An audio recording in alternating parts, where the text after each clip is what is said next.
Texto narrado por Marco Vázquez. Capítulo 13. Hace ya casi un mes que no he puesto la mano en estos apuntes, empezados bajo la influencia de impresiones, aunque desordenadas, muy fuertes.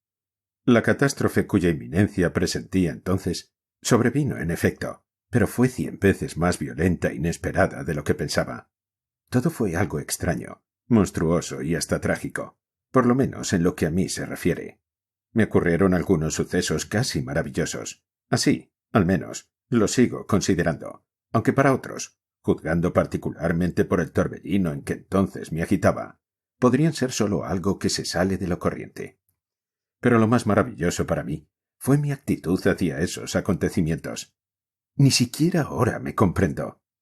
Todo esto pasó como un sueño, hasta mi pasión, y eso que era fuerte y verdadera. Pero, ¿qué ha sido de ella? La verdad, a veces me sucede pensar, ¿no perdí entonces la razón y no estuve todo este tiempo en un manicomio? ¿No seguiré todavía en él? Y todo esto no pasó de figuraciones mías, e incluso ahora siguen siendo figuraciones. He reunido y vuelto a leer mis cuartillas. ¿Quién sabe? ¿Acaso para convencerme de que no las escribí en un manicomio? Ahora estoy más solo que un hongo.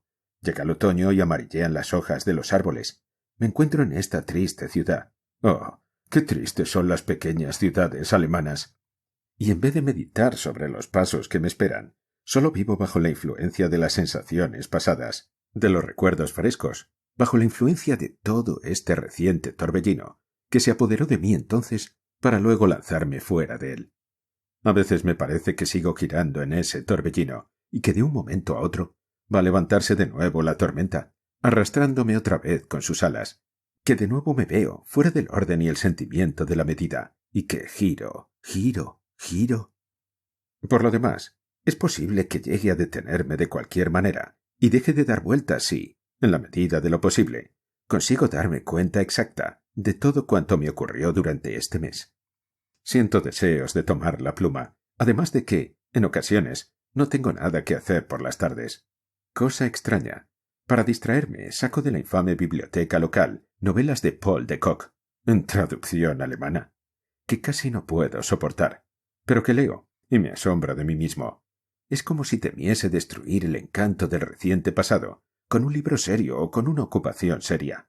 Como si me fuesen tan caros este sueño monstruoso y todas las impresiones que él me dejó, que hasta temiese acercarme a algo nuevo, para que no se disipara, convertido en humo. ¿Me es tan caro en realidad? Sí, claro que lo es. ¿Acaso lo recordaré dentro de 40 años? Así, pues, pongo manos a la obra. Por lo demás, todo esto podría contarse más brevemente. Las impresiones son completamente distintas. Primero terminaremos con la abuela. Al otro día lo perdió todo definitivamente. Así tenía que suceder. La persona que entra en ese camino es como si se deslizara en un trineo por una montaña cubierta de nieve. Cada vez va más deprisa. Estuvo jugando hasta las 8. Yo no me hallaba presente y solo sé lo que me contaron. Potapich estuvo con ella en el casino todo el día.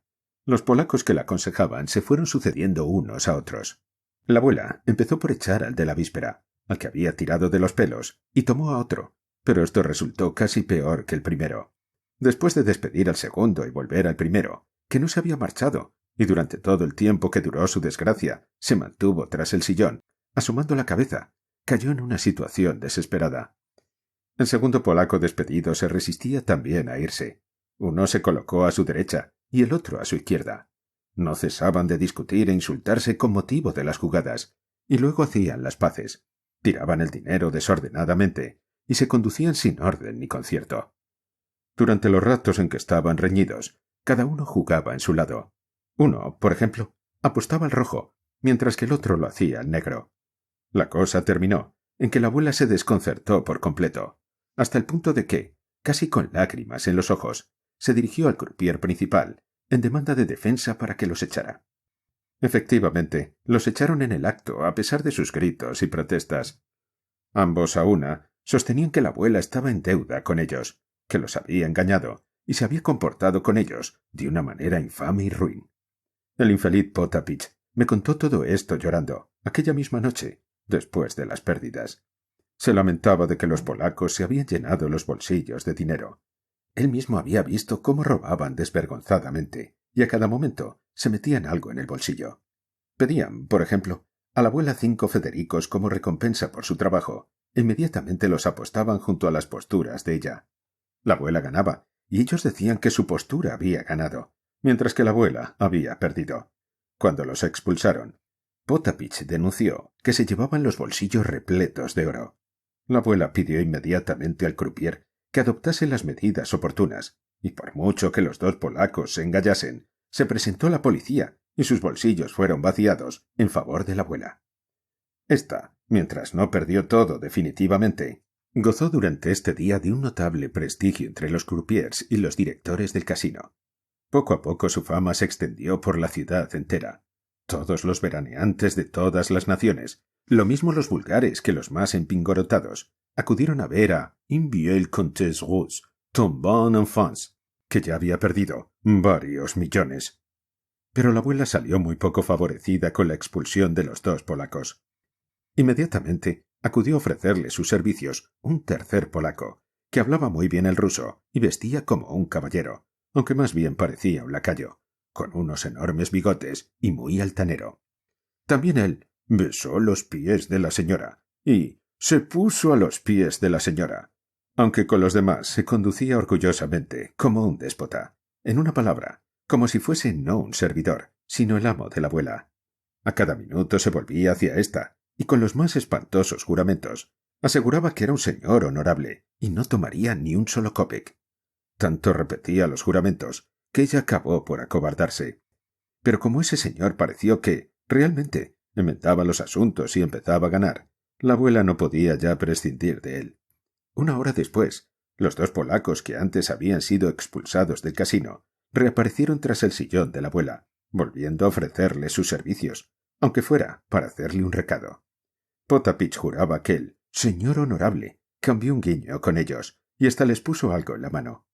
Como la abuela no había comido ni casi salido de su sillón, uno de los polacos resultó verdaderamente útil.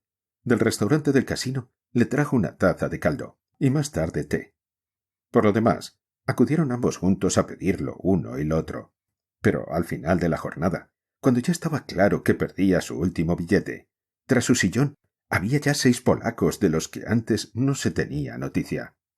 Y cuando la abuela perdía ya las últimas monedas, sin hacer el menor caso de ella, se metían a la mesa, ellos mismos cogían el dinero, ellos mismos disponían y hacían las posturas, discutían, gritaban y trataban con toda familiaridad al señor honorable, mientras que éste casi había olvidado la existencia de la abuela. Incluso cuando ésta, después de haberlo perdido todo, volvía a las 8 de la tarde al hotel, 3 o 4 polacos no se decidieron a dejarla y corrieron junto al sillón, a ambos lados, gritando a voz en cuello y afirmando con frase atropellada que los había engañado y les tenía que dar algo. Así siguieron hasta el mismo hotel, de donde los echaron en pellones. Según las cuentas de Potapich, la abuela perdió ese día un total de 90.000 rublos, sin contar el dinero que había ganado la víspera.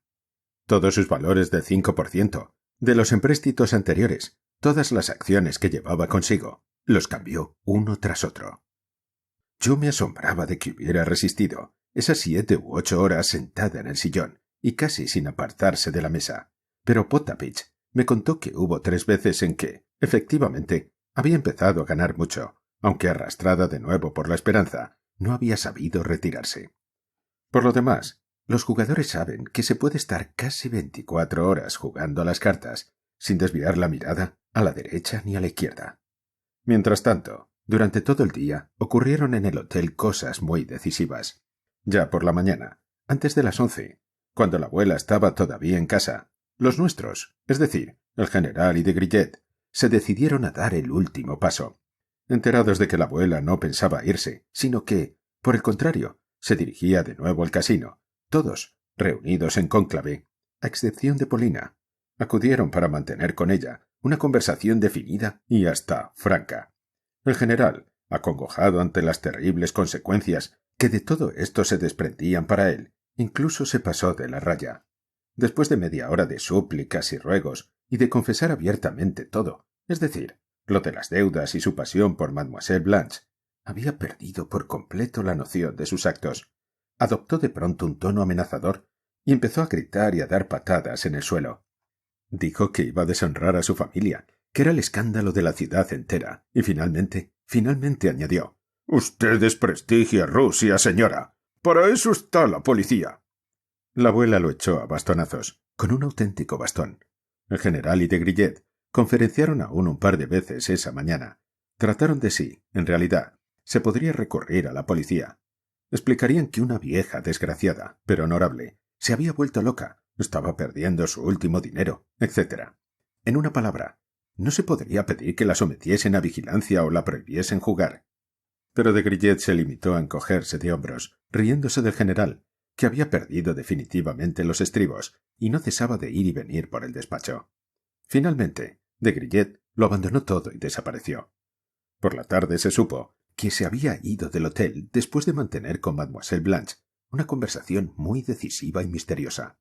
En cuanto a ésta, ya por la mañana había adoptado medidas definitivas. Había despedido al general y no dejaba que se presentase ante su vista. Cuando el general siguió tras ella al casino y la encontró del brazo del príncipe, ni ella ni Madame Bev Cominges dieron muestras de conocerlo. Tampoco el príncipe le saludó. Pero, ¡ay!, las esperanzas que en éste cifraba se vinieron abajo estrepitosamente. Esa pequeña catástrofe se produjo ya por la tarde. De pronto, se descubrió que el príncipe era más pobre que una rata y que tenía la intención de pedirle dinero prestado, con el correspondiente pagaré, para jugar a la ruleta. Blanche lo echó indignada y se encerró en su cuarto. Aquel mismo día, por la mañana temprano, fui a ver a Mr. Ashley, o mejor dicho, me pasé toda la mañana buscándolo, pero sin dar con él. No estaba en casa, ni en el casino, ni en el parque. Tampoco comía en el hotel. Pasadas las 4, lo vi casualmente que iba de la estación del ferrocarril al Hotel d'Angleterre. Parecía llevar mucha prisa y estar muy preocupado, aunque en su cara resultaba difícil ver muestras de preocupación o turbación alguna. Me tendió jovialmente la mano con su habitual exclamación: «¡Oh!», mas no se detuvo y siguió su camino a paso bastante rápido. Yo me pegué a él, pero me contestaba de tal modo que no pude preguntarle acerca de nada. Además, no sé por qué, me daba un reparo terrible hablar de Polina. Por su parte, él tampoco me preguntó por ella.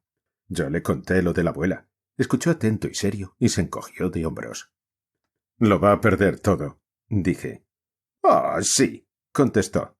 «Esta mañana, cuando yo iba a tomar el tren y la vi dispuesta a jugar, estaba seguro de que perdería. Si tengo tiempo, me acercaré al casino para ver aquello. Resulta curioso». «¿Ha estado de viaje?», asombrándome de no haber hecho antes la pregunta. «Sí, he ido a Frankfurt». «¿Para resolver algún asunto?». «Sí, para un asunto». ¿Qué podía preguntar todavía? Por lo demás, cuando yo seguía a su lado, dio de pronto la vuelta hacia el hotel de Quatre-Saisons, me hizo una inclinación de cabeza y desapareció. Cuando volví a su casa, poco a poco, fui comprendiendo que, aunque hubiera estado hablando con él 2 horas, no me habría enterado de nada en absoluto, porque no tenía nada que preguntarle. Claro que sí, me hubiera sido imposible de todo punto formular mi pregunta. Todo ese día lo pasó Polina con los niños y el aya en el parque o en su casa. Hacía tiempo que rehuía al general y casi no hablaba con él, al menos de asuntos serios. Yo ya lo había observado. Pero, sabiendo la situación en que el general se encontraba en aquellos momentos, pensé que no podría prescindir de ella, es decir, que entre ellos no podía por menos de producirse una importante explicación familiar. Pero cuando, de vuelta al hotel, después de la conversación con Mr. Ashley, encontré a Polina con los niños, en su rostro se reflejaba la más apacible serenidad, como si todas las tormentas familiares hubieran pasado sin afectarla. A mi saludo respondió con una inclinación de cabeza. Yo llegué a mi cuarto completamente furioso. Claro que evitaba hablar con ella. Después del incidente con los Burmerhelm, no nos habíamos visto juntos ni una sola vez. Para esto tuve que fingir y hacerme fuerte, pero conforme el tiempo pasaba, tanto más me invadía una auténtica indignación. Aunque ella no me amase en absoluto, creí intolerable que pisotease así mis sentimientos y hubiera escuchado mi declaración con tal desprecio. Sabía que yo la amaba de veras. Ella misma me había permitido hablarle de esto. Cierto que el comienzo había sido un tanto extraño. Durante algún tiempo, hace mucho, unos 2 meses antes, Empecé a advertir que ella quería convertirme en amigo suyo, en su confidente, y hasta cierto punto me había probado. Pero esto, ignoro la causa, no siguió adelante. En su lugar, quedaron las extrañas relaciones actuales. Por eso empecé a hablar así con ella. Aunque, si le desagradaba mi amor, ¿por qué no me prohibía abiertamente hablarle de él? Pero esto no sucedía. Incluso ella misma me empujaba a veces a este tema y... Naturalmente, lo hacía así para burlarse. Estoy seguro de ello, lo había observado. Le resultaba agradable. Después de escuchar mis palabras e irritarme hasta el dolor, me frenaba con una salida que demostraba su absoluto desprecio e indiferencia. Y sabía muy bien que sin ella no podía vivir. En aquellos momentos, 3 días después del incidente con el varón, no podía soportar ya la separación. Al encontrarla junto al casino, el corazón me latió con tal fuerza que me puse pálido. Pero el caso es que tampoco ella podría vivir sin mí. Le era necesario, pero solo como un bufón cualquiera. Tiene un secreto, eso está claro. Su conversación con la abuela había herido dolorosamente mi corazón. 1000 veces la había invitado a ser franca conmigo, y sabía muy bien que yo estaba dispuesto a dar por ella la vida. Pero siempre se deshacía de mí casi con desprecio, o en vez del sacrificio de la vida que yo le ofrecía, me pedía algo estrafalario, como lo del varón. ¿No era esto indignante? ¿Acaso todo el mundo se reducía para ella a ese francés? ¿Y Mr. Ashley? Al llegar aquí, la cosa se hacía completamente incomprensible. ¿Y cómo sufría yo, Dios mío? Al volver a mi cuarto, en un arrebato de locura, tomé la pluma y le escribí lo siguiente. Polina Alexandrovna, veo claramente que ha llegado el desenlace y que éste le afectará, claro, a usted. Le repito por última vez. ¿Necesita mi vida? Si le soy necesario para cualquier cosa, disponga de mí. Mientras tanto, permaneceré en mi habitación, al menos la mayor parte del día, y no saldré a ningún sitio. Si es preciso, escriba o llámeme.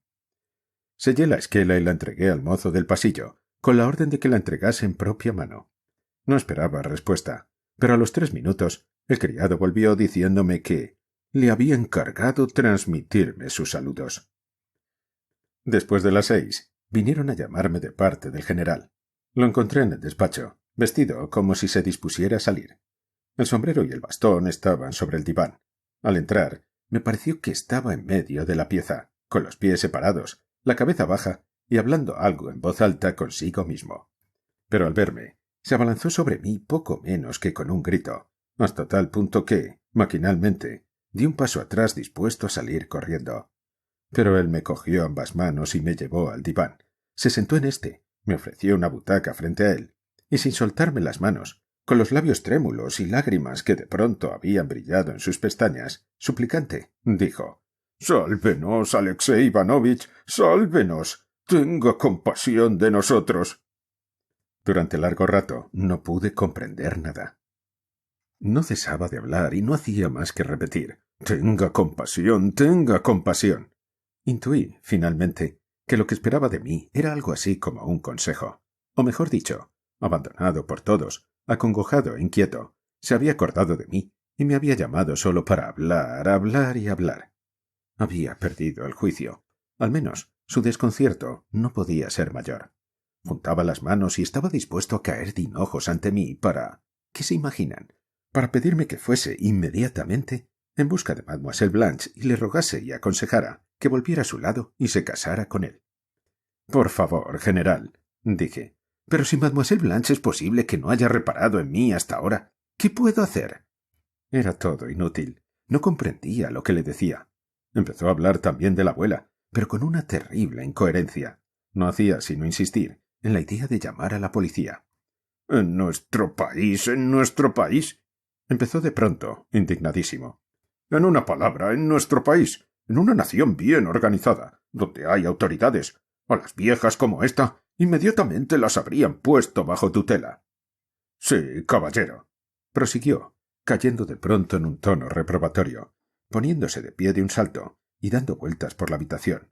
«Usted no lo sabía, caballero», añadió dirigiéndose a cierto imaginario caballero que se encontraría en un rincón. «Para que se entere, sí, en nuestro país a las viejas como esa se las mete en cintura En cintura, en cintura. Sí, ¿qué diablos? Y se dejó caer de nuevo en el diván. Pero al cabo de un minuto, casi sollozando y jadeante, se puso a contarme que Mademoiselle Blanche no se casaba con él porque en vez del telegrama había llegado la abuela, y ahora estaba claro que él no iba a beneficiarse con la herencia. Se le figuraba que yo no sabía nada de esto. Saqué el tema de Degrillet, pero él hizo un gesto de desesperación. Se ha ido. Lo tengo todo hipotecado. Soy más pobre que una rata. Del dinero que usted me trajo. De ese dinero no sé lo que habrá y creo que 700 francos y eso es todo. No sé lo que me espera, no lo sé, no lo sé. ¿Cómo va a pagar la cuenta del hotel? Pregunté asustado. ¿Y después qué ocurrirá? Él me miró pensativo, pero creo que no comprendió. ¿Acaso ni siquiera me había oído? Traté de hablar de Polina Alexandrovna y de los niños. Se apresuró a decir «Sí, sí». Pero inmediatamente se puso a hablar de nuevo del príncipe, de que Blanche se iría ahora con él, y entonces... «¿Qué debo hacer, Alexei Ivanovich?» Se volvió de pronto hacia mí. «Por Dios, se lo pido. ¿Qué puedo hacer? Porque esto es una ingratitud. ¿No es una ingratitud?» Finalmente rompió a llorar como un chiquillo. Con una persona así no se podía hacer nada, pero dejarlo solo también era peligroso. Hubiera podido sucederle algo. Con todo, me desprendí de él como pude, aunque advertí a Laya que le echase un vistazo de vez en cuando. Y hablé con el mozo del pasillo, que era un hombre muy despejado, y me prometió también que vigilaría. Apenas había dejado al general cuando se presentó Potapich. Me llamaba la abuela. Eran las 8 y acababa de volver del casino, desplumada definitivamente. Acudí a sus habitaciones. Estaba sentada en un sillón, completamente agotada y, al parecer, enferma. Marfa le estaba dando una taza de té que le hacía beber casi a la fuerza. La voz y el tono de la abuela eran muy distintos. «Hola, hijito, Alexei Ivanovich», dijo lentamente, inclinando con gravedad la cabeza. «Perdóname que te haya molestado otra vez. Perdona a esta anciana. Lo he dejado todo allí, hijo mío. Casi 100.000 rublos. Tenía razón al no venir ayer conmigo. Ahora estoy sin dinero, sin un kopek. No quiero retrasar las cosas ni un minuto. Salgo a las 9:30. He mandado en busca de tu inglés, Ashley, y quiero pedirle un préstamo de 3.000 francos por una semana. Háblale para que no se figure nada malo y no me lo niegue. Yo, hijo mío, aún soy bastante rica. Poseo 3 aldeas y 2 casas, y todavía se encontrará algún dinero, pues no lo traje todo conmigo. Digo esto para que no tenga la menor duda. Pero ahí está él. Se ve que es una buena persona. Mr. Ashley acudió a la primera llamada de la abuela. Sin pensarlo mucho y sin grandes palabras, inmediatamente la entregó los 3.000 francos a cambio de un pagaré firmado por la abuela. Terminado el asunto, se apresuró a despedirse. «Ahora vete tú también, Alexei Ivanovich. Queda poco más de una hora y quiero reposar. Me duelen los huesos. Sé indulgente con esta vieja estúpida. Ahora no acusaré a los jóvenes de ligereza. Tampoco sería un pecado reprochar nada a ese infeliz, a vuestro general. Aunque, a pesar de todo, no le daré nada. Que haga lo que quiera, porque a mi modo de ver es tonto de remate. Bien es verdad que yo, una vieja estúpida, no soy más lista que él. Es cierto que Dios, también en la vejez, pide cuentas y castiga la soberbia. Bueno, adiós. Levántame, Marfa». Sin embargo, yo quería ir a despedir a la abuela. Además, esperaba algo. Esperaba que algo iba a ocurrir de un momento a otro. No podía quedarme en mi cuarto. Salí al pasillo y hasta di una vuelta por la avenida. Mi carta a Polina era clara y terminante, y la catástrofe actual era, naturalmente, definitiva. En el hotel oí hablar de la marcha de Degrillet. Finalmente, si bien ella me rechazaba como amigo, podía aceptarme como servidor. Porque yo le era necesario, siquiera para hacerle los recados. Le sería útil, no podía ser de otro modo. A la hora de la salida del tren, me acerqué a la estación y ayudé a instalarse a la abuela. Ocuparon un departamento especial destinado a familias. «Gracias, hijito, por tu desinteresado comportamiento», me dijo al despedirse. «Dile a Praskoya que mantengo lo que ayer le ofrecí. La esperaré». Volví a casa. Al pasar por delante de las habitaciones del general, me encontré con el aya y le pregunté por él. No hay nada, señorito, me contestó tristemente. Fui a entrar, sin embargo, pero en la puerta del despacho me detuve estupefacto. Mademoiselle Blanche y el general reían a porfía. La Veuve Comminges estaba sentada en el diván. El general, loco de alegría al parecer, decía una estupidez tras otra y prorrumpía en sonoras y largas carcajadas nerviosas, con lo que se le formaban una infinidad de arrugas entre las cuales desaparecían los ojos. Más tarde supe, por la propia Blanche, que después de despedir al príncipe, enterada de los llantos del general, se le había ocurrido consolarlo y había acudido para estar con él un minuto. Pero el pobre general no sabía que en ese mismo minuto su suerte estaba ya decidida, que Blanche había empezado a hacer el equipaje y que al día siguiente, en el primer tren de la mañana, remontaría el vuelo rumbo a París. Después de permanecer unos instantes ante el despacho, desistí en entrar y salí sin que nadie me viese. Al subir a mi cuarto y abrir la puerta, vi en la penumbra una figura humana sentada en la silla del rincón, junto a la ventana. No se levantó al advertir mi presencia. Me acerqué rápidamente, miré y me quedé sin aliento. Era Paulina.